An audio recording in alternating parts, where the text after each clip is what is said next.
Thank you for joining the fiber department this evening. This weekend and this week we've had with us Droege. Casey is an artist and a cultural producer with a practice that's hard to pin down. Her words, not mine. So it floats between organizing and object making while incorporating entrepreneurialism. She recently left her roles in academia to launch CDCP, a business focused on growing arts economy in Pittsburgh. Her work has been written about in the New York Times, Temporary Art Review, Travel Daily News, Artsy, and most Pittsburgh publications. Help us welcome Casey Droege.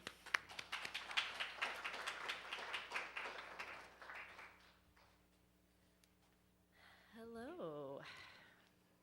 How's the volume? Yeah, you can hear me okay? Great. Well, I want to thank you guys for coming out, and thank you, Mark and Fiber and Jennifer, for making me feel so welcome. I am Casey Droege, and I am an oversharer, so doing a talk like this can be really hard to pare down what you want to say. So I'm going to start with this project, which is my most recent body of work, and it's up right now in Pittsburgh. It's a series that I put together in a show called Support Group, and it features sculptures, drawings, and prints that I've made over the last year. The whole project started because I interviewed 5 women artists in Pittsburgh who are in their 70s and 80s, and they have all had these lifelong artistic practices which are really inspiring to me. None of them are famous, none of them are rich. Most of them have their own houses, and they feed themselves, and they have taken care of their families. And I think it is remarkable that they still make art at this, time in their life. So I asked them questions about how they make art, what resources they had over the years, what obstacles they hit, and mostly like how they persisted. It ended up with this results of a big range of works. Some of them respond directly to the interviews. Other ones are sort of me looking at my own issues. So I'm going to start with the stuff that responds directly to their interviews. This is a series of drawings that we did together called roadmaps. I had each of them create a line that represented their careers and their lives. So you can see there are a couple examples over there on the left, and then on the right side there's a little video that shows how the audience could walk in and open up each frame and find a quote underneath. So you're seeing Kathleen Zimbicki's lifeline and quote, and she had this really beautiful story that touched me about how there was a day that she knew that she could call herself an artist, and it was that her 6-year-old son was in school, and his teacher asked him what his parents did. And at this time, which was like the late 60s, every other kid in the classroom talked about what their dad did, and her son said, "My mom's an artist." And so it was remarkable to the teacher. The teacher told her about it, and she thought to herself, if my son can say it, then I can say it. And she started to call herself an artist. Across the room, there are these series of sculptural drawings, and these are mostly just text that I've pulled from the interviews directly. They're the most used words that these women came up with, and you can see that support is the biggest one there. That was the word that came up over and over again. In the center of the room, there's a group of chairs, and I made these as sort of gestures of support to each of them. So there's 1 chair per artist, and they each incorporate materials that are from their own practices, from their studios, and then digitally printed fabrics with these repeat patterns that I created from images from their own work. The rest of the work is all about my shit and how it is a struggle, which is exactly what I did when I was here 10 years ago at Cranbrook. I made a lot of work about my own crises. So these are the questions, the concerns, the things that I just sort of stew on. These are the reasons that I went to these women and I asked them what they did in their lives and how I could figure out what to do from, their own examples. So this is a piece, this is an emotional clock. It's functional. It tells you the time in emotions. And the text that you're seeing is the label that would be on the wall. So I also started in grad school doing a lot of work with my labels and making sure that they were sort of a critical part of my work. And the material list in particular was important to me as a way to sort of give extra information to my audience. So for example, I made this chair for myself, and I wanted the audience to know that this chair was made for me. It was welded by a man who did not try to sleep with me. It was using a scarf knit for me by my mom, that it has this coat that was from my dad, and that also includes the remains of my dad. And then this last piece is, it's an installation with a bunch of these open edition prints that were free to take away, and they were basically posing as flyers for support groups that I wish existed, and they don't exist. So this whole body of work, again, it came from this place of questioning, how do you exist as an artist? And I mean that literally, like, how do you clothe yourself? How do you feed yourself? How do you take care of yourself? How do you get to this place where you don't want to kill yourself, you don't want to drive away all your loved ones, you don't have to marry rich, and hopefully you don't crush your soul, which is really difficult. So I'm going to take you back to the beginning for me, which I think will give you a little more context about where I'm coming from and why I think about these questions and how I think about them. So this is where I grew up, in a cultural mecca of Pittsburgh. It's really well known. Thank you for laughing at that. It's really well known for sports. It's well known for being friendly. It's known for this terribly heart attack inducing food, really bad haircuts. At one point, it was a cultural mecca when Andrew Carnegie was alive during the robber baron age. There were these really amazing institutions being built, but it was mostly culture for the elite. And the rest of the population existed solely to run steel mills, to give the money to these rich people to make that happen. And not a lot has changed since then, except the steel industry fell apart in the late 70s.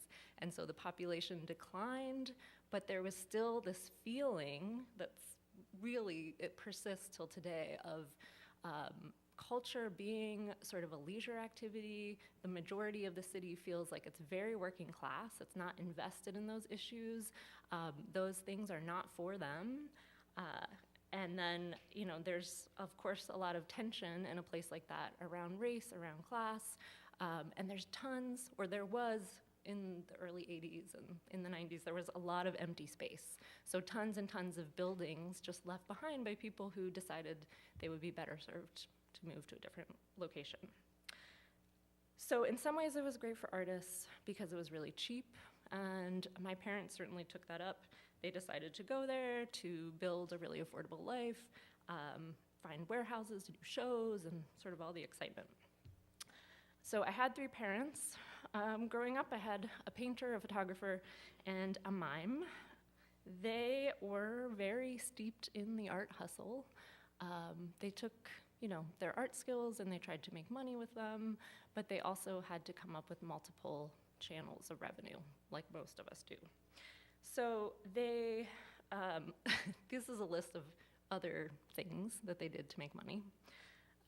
I think my mom is a really great example of someone who took her skills and figured out a way to build a life for us. She functioned as a portraitist mostly. So she started off in New Orleans drawing portraits on the street, and when we moved to Pittsburgh, she took up a shop in a mall. If you've ever been to the mall, they still exist, and they used to have people who would sit and draw a portrait there. So she did that for a while until she would get some clients who were a little wealthier and would pay her to do these portraits. And she was really good at bartering. So she would barter for dental care, she would barter for housing, everything. But as you can imagine, there were a lot of highs and lows. The highs were great. There were parts where the hustle was really working, and we were living in France for a while, and my mom was teaching people how to paint and how to drink wine, and it was amazing.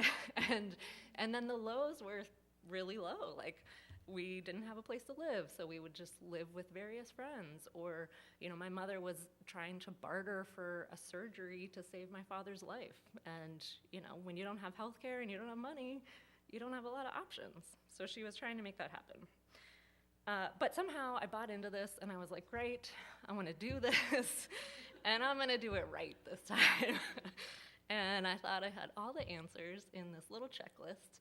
And I went to SAIC, and I worked my way through my BFA, and then I ended up moving back to Pittsburgh not long after that, and I started teaching high school. And then I was like, well, next step, I got to teach college, so I'm going to go get my MFA. I'm going to teach college. I hit Cranbrook in 2008, and then the recession happened, and I came out of grad school, and I was like, oh, what do I do? So I did some residencies, I got some grants, I did start teaching, I got some adjuncting jobs, and then not too long after, I did end up getting this full-time job. So I got a job as assistant professor at the Art Institute of Pittsburgh, and it was in their fashion department. So it was teaching things like surface design and textiles and fashion history, things that I wasn't totally qualified to teach. I had never really studied fashion history, but they gave me a textbook, and they were like, great, get to it. And then at the same time, I was still teaching a class here and there at CMU, so I would teach soft sculpture, like concept classes to their incoming students. And it was, everything that I had worked towards, right? It was like this checklist. I followed the rules. I figured it out. I got the job. And so I want to zoom in on that moment when I had the job, and I had done everything right. And it was in 2013. This, by the way, is a chart that I made documenting like my adult years of what I made, what I owned, what I owed, and then my happiness levels. I did this for a home equity loan application, which was rejected, so I don't recommend sending this to your bank. But in 2013, I was like, I've got this job, I'm making art, and there were a lot of really good things happening. So I had this solo show. It was my first solo show. It was 3 years out of grad school. I was really excited about it. I made this series of work where I found and collected all these journals from people from like the early 90s. They were teens in like early to mid 90s. And I started to make these alternate histories of the world with these journals that were super dramatic and funny.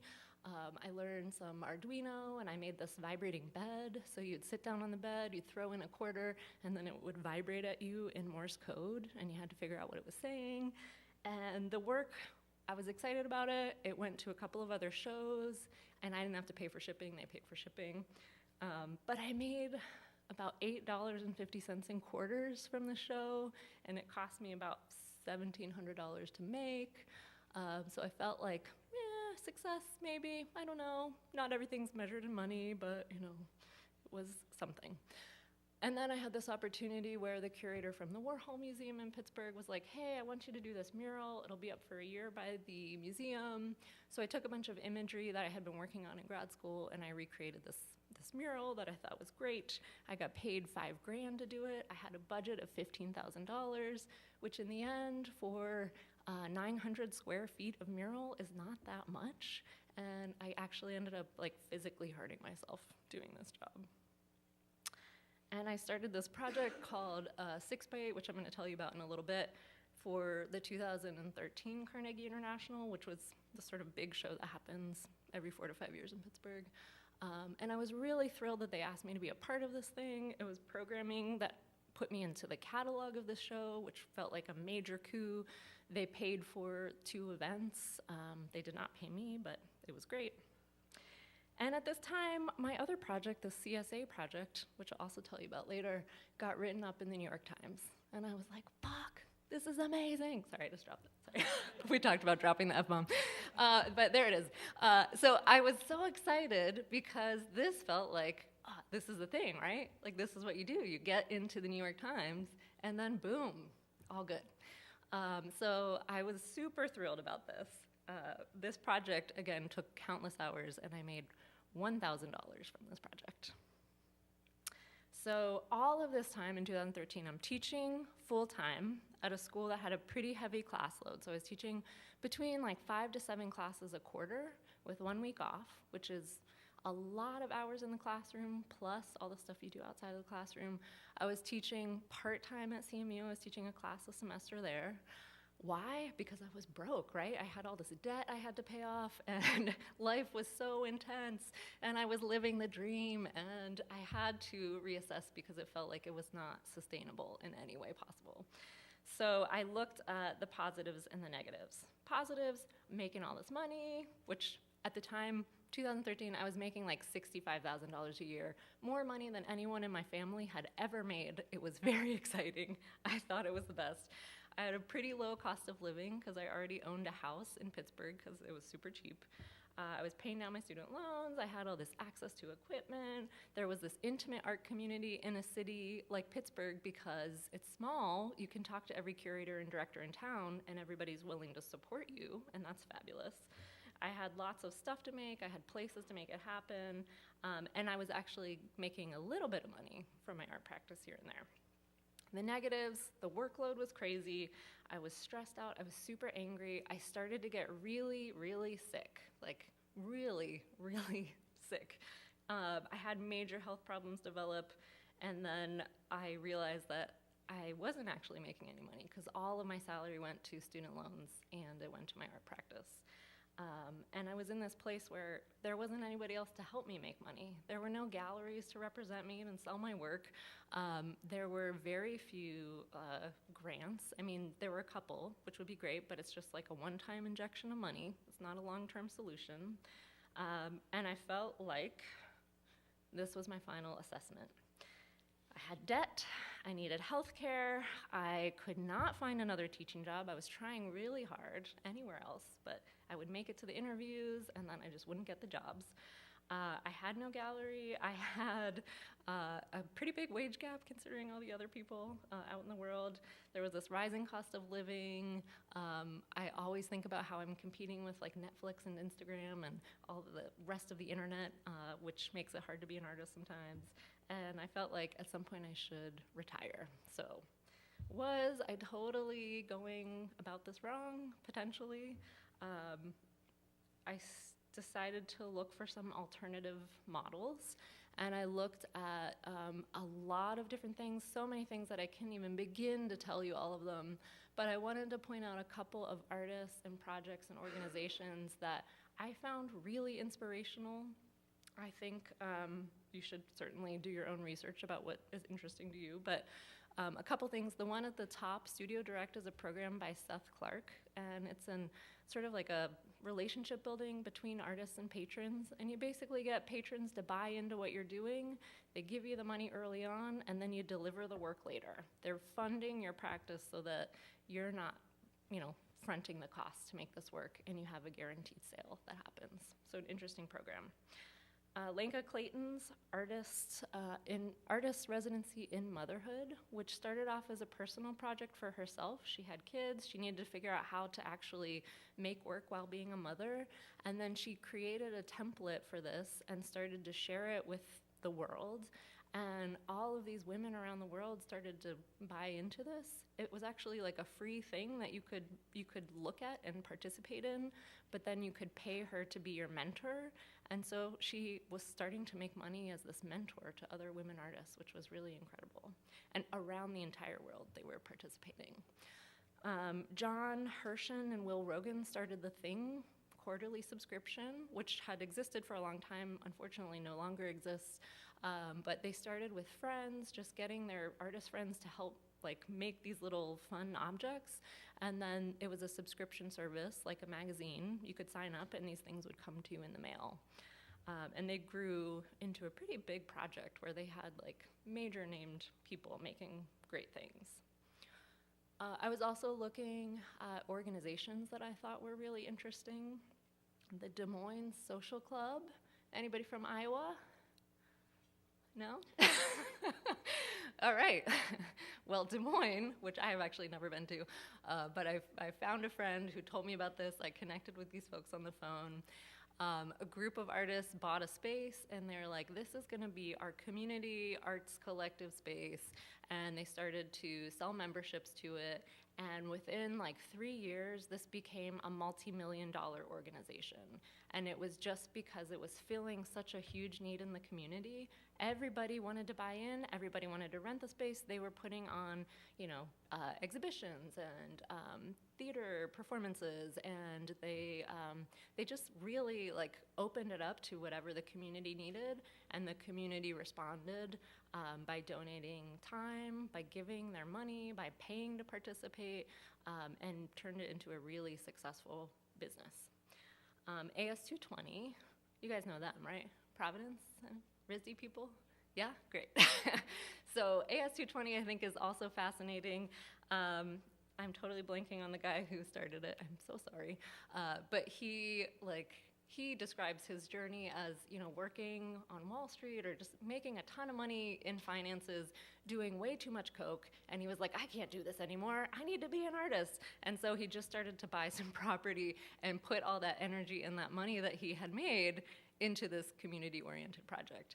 And AS220 is a fascinating structure because it's this sort of umbrella organization that has different arms to present art, whether it's performance space or exhibition space. They have a restaurant, they have a cafe, they have studios, they have living quarters.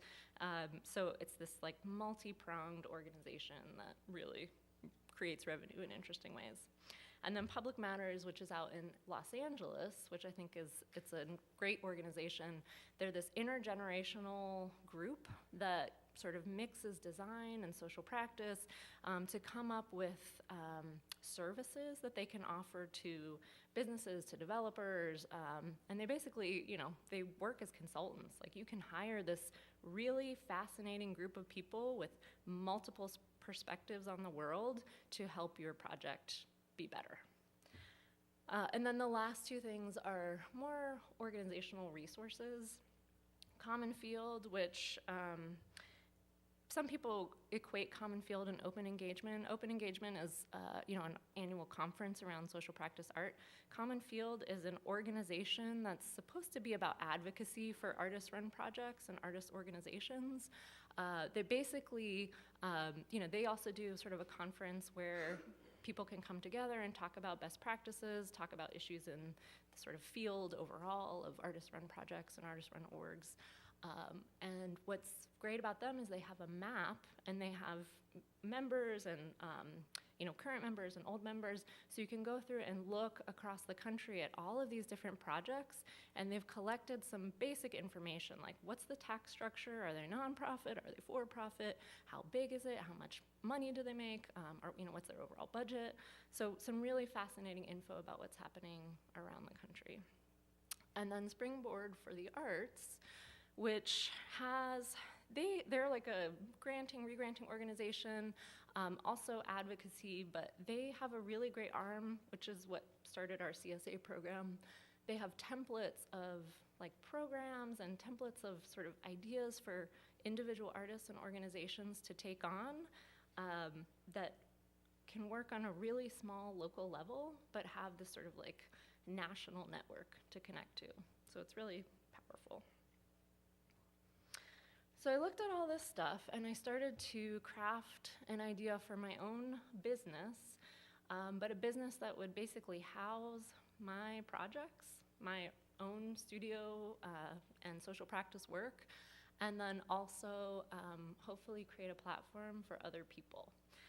And these are the questions that were really important to me. So was it going to be like a full-on organization? Was it a project? What's the tax structure, which is a huge decision to make, whether you want to go for-profit, nonprofit? Is it going to be able to really support artists, and is it going to be equitable? Am I just going to make mistakes that everybody else makes? And how would it be different? How would it fill in the gaps in a city like Pittsburgh, where we don't have a very healthy arts ecosystem? I wanted to create new models, I wanted it to be sustainable, and I wanted to get paid because that is really important to me. So from about 2013 to 2016, I mulled this over, I researched, I did all this stuff. I went to all of the doctors I could while I had health care. I paid off all of my student loans, and I basically started pitching this idea to as many people as I could and just getting feedback and doing sort of like professional development programs. Until finally in 2016, I quit my job in a fit of rage. I was like, I hate you guys. I never want to come back here. I don't need your recommendations. I'm done. And it felt amazing. I don't recommend that, but it really felt good. And I left, and I have never spoken to that person, my boss, ever again. And it was great. During all that time of research, I was like trialing all these programs, that sort of 6x8 dinner series I was playing around with. I was playing around with my CSA program. Again, I'll tell you about them in a little while. And I was meeting with funders, and everybody I met with was like, I don't understand what you're talking about. I think you should just like go work for another organization. You have some great ideas. You'll be great, but whatever, just we're not going to give you any money. And then finally, this one grant came through, and it was a grant that was big enough to actually like launch this thing. And it came through a month after I quit my job. So I was very, very lucky. The universe looked out, and they were like, you're not going to be homeless. Here it is. Get going. So I started to like formalize the structure. I decided to go for an LLC.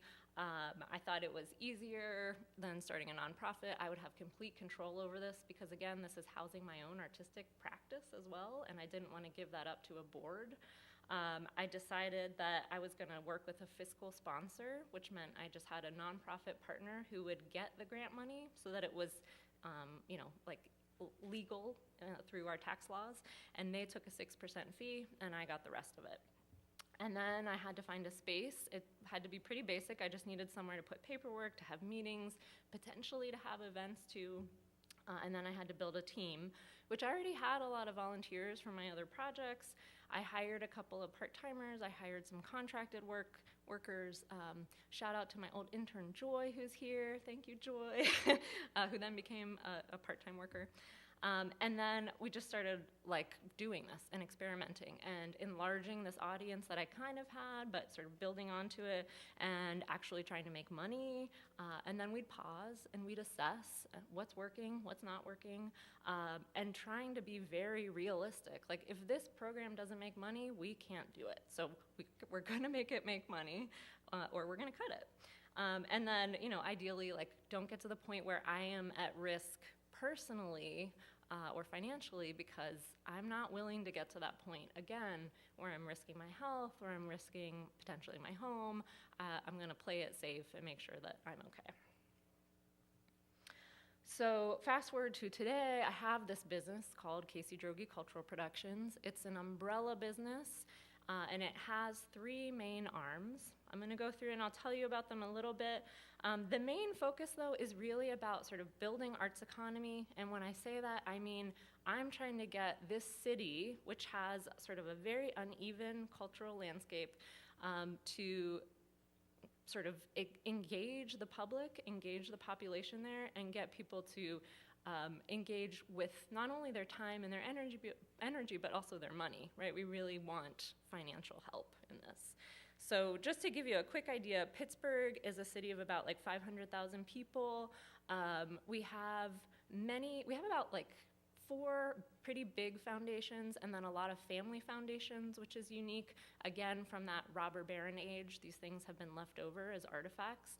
And they mostly fund bigger organizations like the museums and things along those natures, or educational programming. They're really good at that. But they, in the last few years, are trying to get into individual artist grants and things like that. We have the big museums, we have the Warhol, we have the Mattress Factory, we have the Carnegie Museum. They're doing great programming. They're, generally sort of in touch with what's happening in the city. And then we have a ton of these little DIY artist-run spaces, which tend to last for maybe like 3 or 4 years, and then they close because everybody gets tired and you don't make any money and it's hard. And then there's nothing in between. We don't have commercial galleries. We don't have a lot of people who are buying art. So a lot of artists in I'd say the last 2 decades, move there, and if they don't get a job teaching or they don't get some other sort of revenue stream, they hit a place where they might be able to get a job and make money, but as an artist, they're not finding other opportunities to show their work, they're not finding opportunities to sell, so then they move to a bigger city.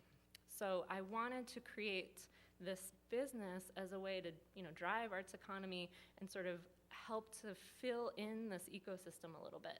I can't do it all, but I can help sort of lift up some of my peers and create partnerships and plant seeds for ideas that will grow into those mid-sized organizations, those commercial galleries, or something else that I can't even envision because we need some new models, right? And somebody's going to think of it.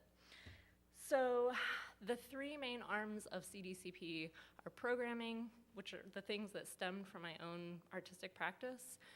We do consulting, and then we have a concept store.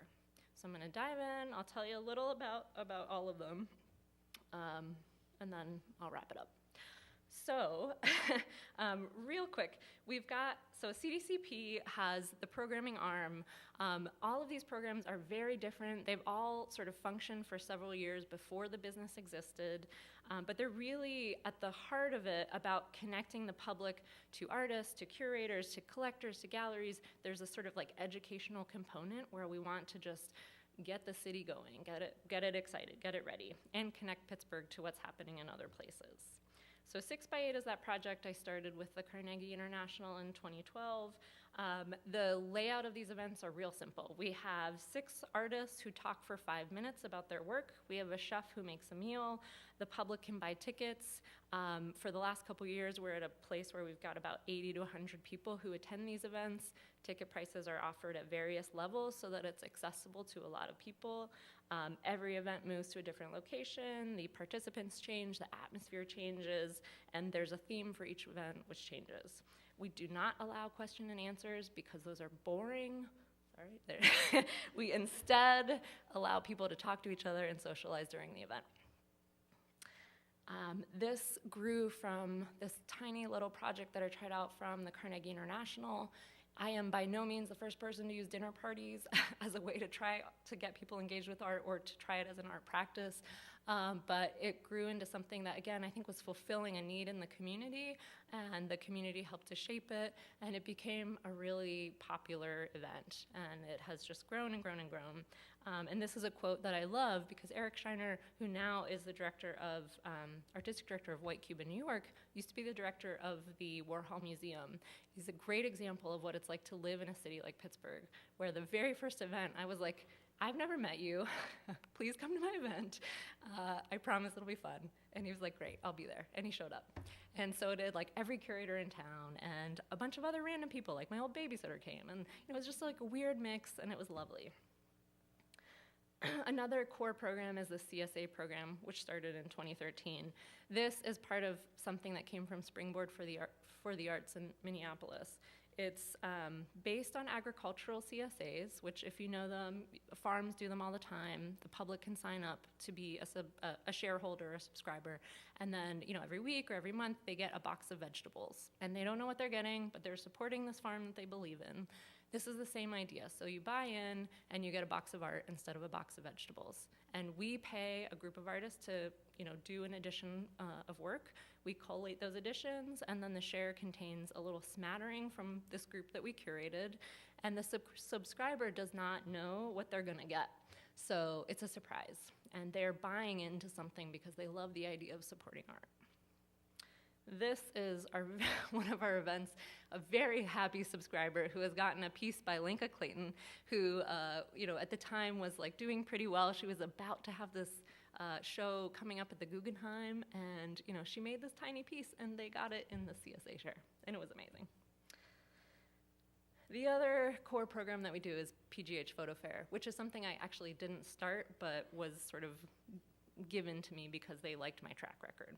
So it was started in 2012 by this gentleman, Evan Mirapol, who's a big collector in Pittsburgh, big supporter of the arts. Happens once a year. It's just a weekend. We invite 13 to 15 galleries and projects and dealers to showcase sort of what's happening in the field of photography. It happens at the museum, the Carnegie Museum. It's free to the public. Anybody can come in and examine and see what's happening. And it shows like books and prints, vernacular to contemporary. It's a really wide mix of things. We have a really nice range of people, like Aperture Foundation comes and shows a bunch of books. Gitterman Gallery comes and shows some of these like really historical prints that go for a lot of money. Andrew Rafick's gallery from Chicago comes and shows like really contemporary art, like Jason Lazarus photographs and really like weird fun stuff. So there's a range. We do invite collectors and folks to come and buy stuff. The books are affordable enough that the public will just buy that stuff. And it's a wonderful way to like bring what's happening basically at any sort of any photography fair that's happening around the world. You'll encounter a lot of these galleries and some of the other art fairs around the world to a place like Pittsburgh. Leading up to that event, we do a speaker series. So you can see this year we have Antoine Sargent coming in. These are all free. It's amazing. So Antoine's a writer and a critic who is based in New York. He does a lot of great work around race and identity. And he just curated a show for Aperture last year, which was really phenomenal. And then we'll have some panel discussions with other collectors and curators. So some really good stuff. So that was programming. All right, I'm gonna talk about consulting real quick. We connect businesses and developers with artists, and basically we help them buy art because they don't know what to do.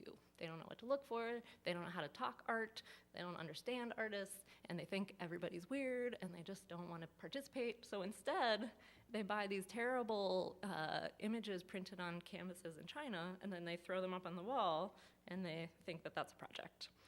So we've done a range of projects from smaller sort of individual homes to really big developments.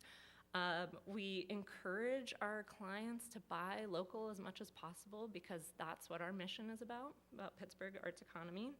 And we collaborate a lot with architecture firms and interior designers. Right now, we're working on a Trip Hotel, which is Wyndham's boutique brand. It's very arty and definitely for the professional millennial. And we're just like really trying to make sure that they, we want to work with their vision, which is like very hip and young and cool, but we want to make sure that they're buying work that is making a significant impact in our community. So right now we've bought work for this project from about like 28 different artists in Pittsburgh. The age range, the range of like all demographics, like race, age, gender, the area that they live in, the sort of media that they work with, it's pretty diverse. So we're really trying to make sure that we're equitable in how we're buying art. And we're actually fitting in really well with their interior designer's vision. So it's a great project. And for them, a budget of like $70,000 for art is nothing, right? But for us, that becomes a really big impact in a little city like Pittsburgh. So that was consulting. And then the last thing we have is this concept store, which is relatively new for us. We just opened it up in July. And this is our chance to help the public buy artwork from regional artists and designers. So we opened up this shop called Small Mall. We used to have a gallery. We ran it for about a year. And we found that people in Pittsburgh they just don't necessarily know what to do with a gallery. Galleries are there to drink wine, they're there for a party, but otherwise, like, that's about it. We found that the public was not necessarily willing to ask questions or willing to buy art, of course. So instead, we decided to go for this sort of retail outlet kind of feel. We have a little storefront in the very far edge of a neighborhood that has a lot of boutiques. And we set up shop so that you walk in, it feels like a store, but we're kind of functioning like a gallery. We're highlighting work from a bunch of different artists within a 100-mile radius. All of the work has to be under $500. We're working on consignment, so we split the sales 50-50. And then some artists are invited to do these larger installations in the windows and then put out some like additioned work in the store. And what we found is that people walk in, they understand how to function in a retail space, they feel comfortable asking questions, they feel comfortable dropping money, and in the end, they start to understand that, they don't necessarily need to go to Target or go to Urban Outfitters to find the stuff that they're gonna put in their house and live with. Instead, they're gonna look for something that is made by someone who lives in their community. So, all three of these arms start to kind of feed each other. So with our programming, we're understanding what the talent pool is like in our area. We're refining their products and working with them to understand how to make marketable work with small mall. And then with consulting, we are bringing in a lot of cash that can help support the more community-oriented parts of the business. In the near future, by 2020, which is a year away, we will have raised and used up $250,000 in grant money, which was our startup money from the foundations, because surprise, surprise, no angel investors came to us and were like, let me give you money to start an arts business. That sounds really profitable. So we convinced the foundations, they gave us some money, we're using that, and it seems to be working pretty well. In that time period, we'll have hit a bunch of goals that we've set to make sure that we're operating on our own revenue streams, which means we're getting money from art sales, we're getting money from ticket sales, and we're getting paid as consultants, and that's gonna drive the business. We will transition from an LLC to an S Corp, because once you hit a certain size, that becomes a more economic decision to make. And we will, by next year, have me as one full-time person, we'll have 5 part-time employees, and then we'll have a slew of these contracted workers that help make all these projects possible. Further down the line, the goal is to take these templates and start to share them with cities that maybe have a similar landscape or of a similar size. Excuse me. And so hopefully, we can help to spark, again, some new potential models for other places. In terms of impact, I just want to give you a sense of what we've done in just 2 complete years of being in business. So we've done a lot of activities, right? We've had 6 exhibits. We have had about 65 local events. We've dealt with about a little over 200 regional artists. Our audience has grown to be almost 14,000 people, and we've paid out over $200,000 to artists in our region, which is pretty remarkable for an organization of our size. So basically all that grant money we've gotten has been met and sort of given out to people in the region. We've collaborated with a ton of different people, and we've brought in all of these different collectors and curators and galleries from other cities in hopes that, they make a connection, they make an impact on the people in Pittsburgh, but also so that they understand what's happening in our city, and then they'll go back to where they came from and talk about it and start to bring our people over there and make those national connections happen. So here's where I am now. Still did not get my home equity loan, but I am making about half of what I made when I was teaching. Because of that, I have a little more debt than I'm comfortable with, which is why I can't get that loan. But I am I do have a steady income, and I'm working only one job, just this job for me. And I am really excited about what's happening. I'm also always really tired. That never seems to go away. So there's still this balance. Life is intense, but it feels a little more sustainable than it did for me in 2013. I'm more comfortable with the way that my practice, quotes, right, is kind of looking. So there's the stuff that happens in the studio, there's the stuff that happens out of the studio, there's this business arm. They all mix and match a little bit. Parts of it take over more time in my life than other things, and it's all sort of malleable. And this piece, I made this piece because I really feel like I think about this all the time. I know that I am going to feel very differently every couple of hours, every couple of days, every couple of years, and I can always at any point choose to change what I'm doing, but I know that I have this urge to create the things that I want to see in the world.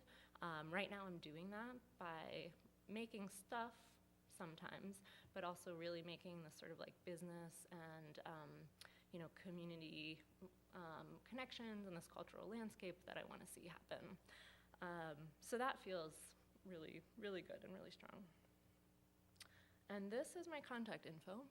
I welcome you to explore the programs a little bit more, explore the business. I was telling someone today, my studio practice is hidden in my website. And if you want to find it, you have to go into the About page and look at me. And then you can actually click down and go through the rabbit hole to find projects that I've actually done in the studio. And why that is not up front on the website is because for me, my biggest revenue driver right now is the business, and it is not the stuff I'm making in the studio. So I've made this choice that my internet presence is really focused on my revenue stream. So that's why that is. But check it out, examine it, feel free to reach out. I think we have time for a few questions. And that's it.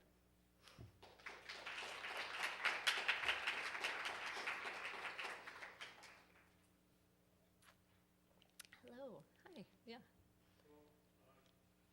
would think that if you would develop the consulting side of the business, that would be a way to really grow a little bit quicker. It seems like with your background and all the corporations that might be interested in buying art, that might be a good way to go. Yeah, that's certainly what we're trying to do.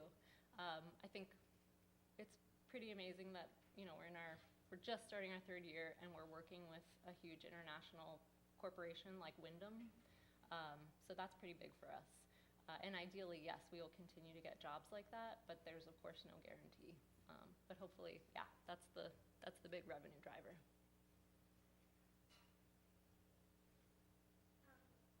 In like a city like Pittsburgh that you describe in this like kind of culturally known as like a working class city, is there also like an arm of your practice or this project that's working towards like developing the financial literacy that goes back into the art? So like rather than just working with like consulting gigs with like larger musicians, like how you were saying about the retail space, like are there other ways that you're trying to approach what the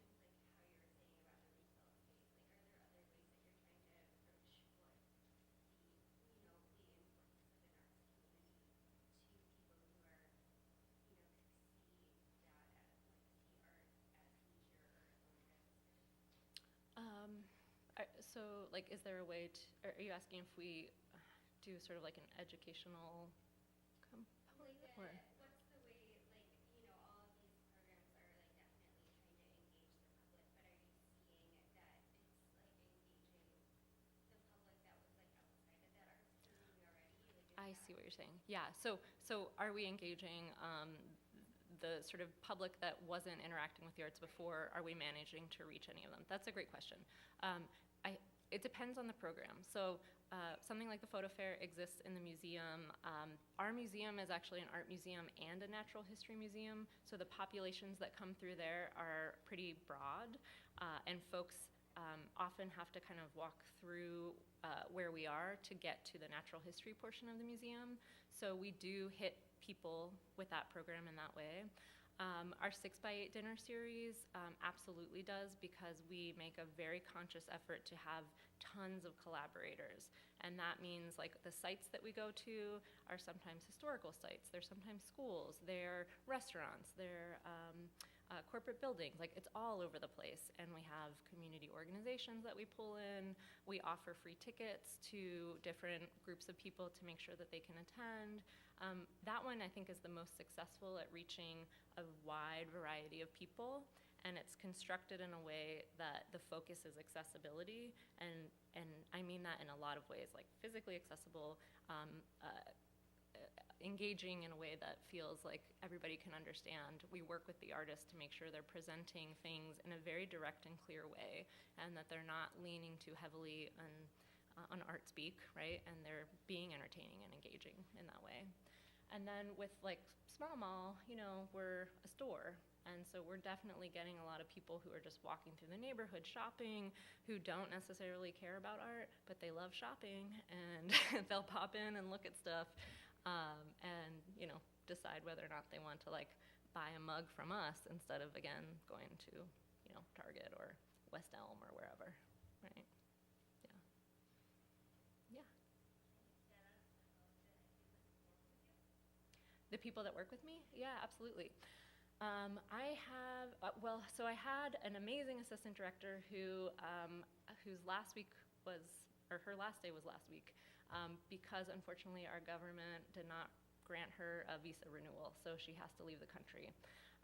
The rest of my team is made up of a wide group of people who identify as women or non-binary. They tend to all come from visual arts or literary backgrounds, and they are really invested in our mission, so they're willing to work for not the greatest amount of money right now, but what we can offer them, and we present them with other opportunities to make sure that it feels fulfilling. So we have, besides me right now, there are 4 people who work consistently who are actual part-time employees, and then there are a couple of different contracted people that we bring in. I happen to hire a lot of women. That is usually what happens because I find that they are willing to go on this journey with me. They understand where I'm coming from. They help to create a really healthy work environment. I do bring in men occasionally, but I have found personally that as a woman who often looks younger than I am and maybe is a little less structured, that sometimes those interactions can go poorly. It just depends on personalities, absolutely. It's not a gender thing. But I do happen to just hire a lot of women, and it makes for a really unique work environment. We do have one male intern right now who's great. His name is also Casey, and he he goes by CC because we can't have 2 Caseys in the office, and he's great, and he's really very respectful and very diligent and works hard for what we're doing. Does that answer your question? Okay.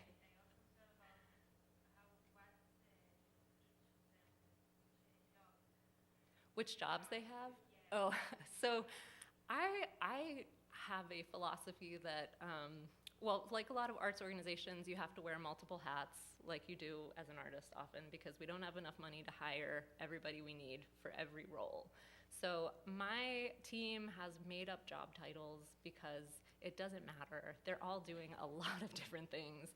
So I have someone who's a connections coordinator, and she emails a bunch of artists. She deals with our email blasts. She sometimes sits in the shop, and she helps with a lot of administrative tasks.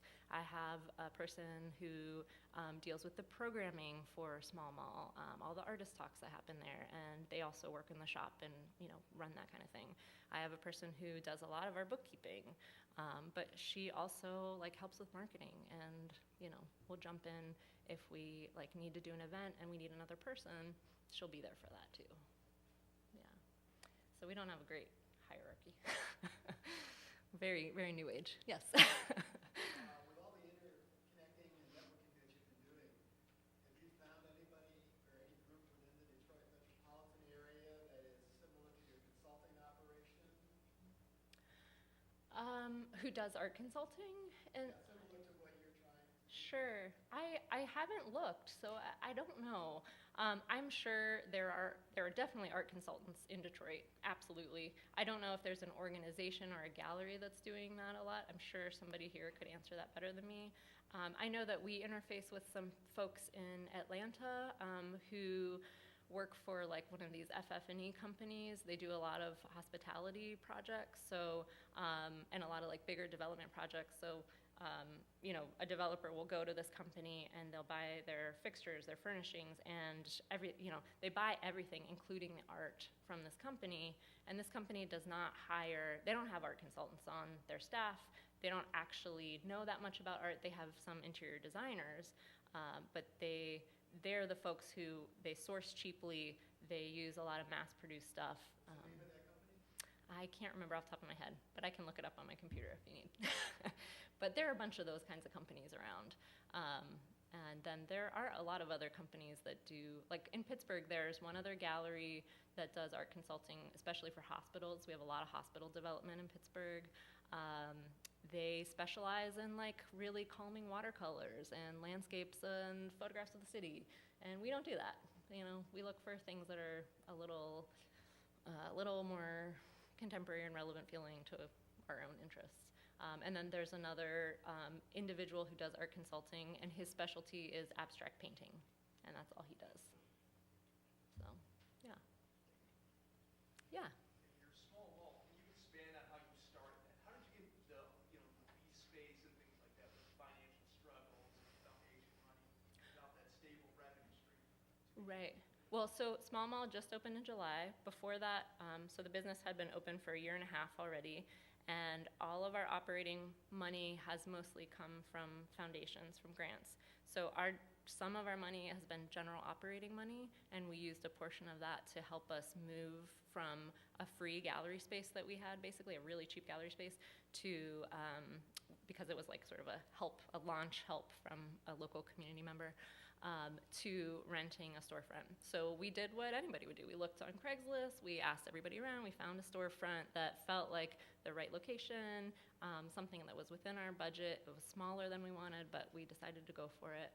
And then I had to sign a 3-year lease, which was, they wanted me to sign a 5-year lease, and in some ways I should have, because if all goes well, that'll keep our rent low for longer. But I couldn't financially commit to that, because if we break the lease, we have to pay the whole amount of money. And again, like, I'm not going to put myself in that risk, because it all falls on me personally. So yeah, I've signed a 3-year lease, and so far, all seems well. We have to pay, it's a commercial lease, we have to pay all of our utilities, we have to fix everything if it breaks, but it's not too bad.